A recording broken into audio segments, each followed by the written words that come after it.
I remember waking up in a jail cell with no recollection of why I was there or what had happened. On the desk in my jail cell was an affidavit that I was being charged with 2 counts of armed robbery. They sentenced me to 10 years in prison.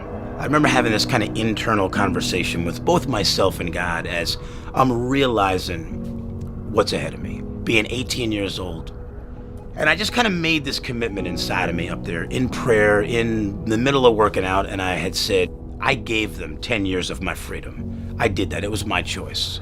But I'm not going to give them 10 years of life. And that decision really just transformed my perspective on prison and on life. Everything in prison was geared to just crush you, to break you. And I always was faced with a choice. Would I let prison and the officers, the environment, the violence, all the negativity break me? Would I let it crush me? Or would I let it make me? As I began to just dive into studying the Bible, studying business, studying marketing, learning languages, all of the guys around me just continuously ridiculed me. And kind of the best way to describe what I was faced with was a crab in the bucket syndrome. And I'm desperately fighting to get out of the bucket, break the cycle. And all the other crabs, the inmates, the officers, are desperately fighting to keep me in the bucket. Midway through my sentence, I had met this other guy who was doing his time very similar to me. He had taught himself Spanish, and I was so intrigued by just the level of commitment that he had put into just improving himself and learning everything he could. And I kind of just stuck to him like glue.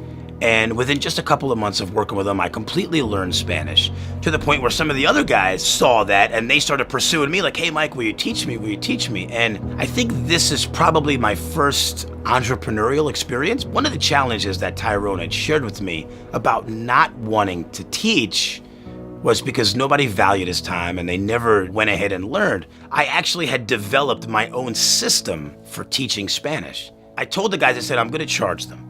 In prison, we're not paid with money. We're paid with ramen noodle soups and tuna packets and such. And 50% of those guys learned the language, and I was totally blown away by it. And so the day finally did come. My release date came. So I walked out of prison with an expectation that the world wasn't going to accept me. Doors weren't going to open for me. People were going to reject me. They were going to judge me as the criminal that I had been 10 years before.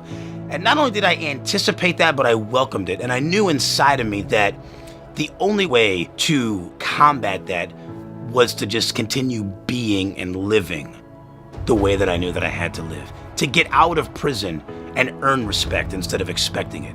And so life on the other side of prison was exactly the same. Every job that I tried to get, they would initially be extremely excited by my qualifications and the multiple languages I spoke and the things I knew, and then they'd find out about my record.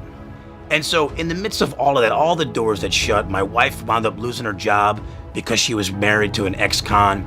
So we kind of dug deep and just kind of went down this road of entrepreneurialism and just applying all of the things that we'd learned and just the situations and even more than that, the character that had been developed over all of those years. We're currently now able to help clients create high converting funnels where they can attract more clients and make more sales. And not only has the business given Robin and I financial freedom, it's also given us freedom of time, because that time freedom is so valuable where we're able to wake up and just up and take our son to the park. I know my story might be probably the most dramatic example of failure to success and challenges and haters, but no matter where we are in life, we always have a choice. No matter what situations or circumstances it is that you're facing, you always have that choice. You can let it break you, or you can let it make you.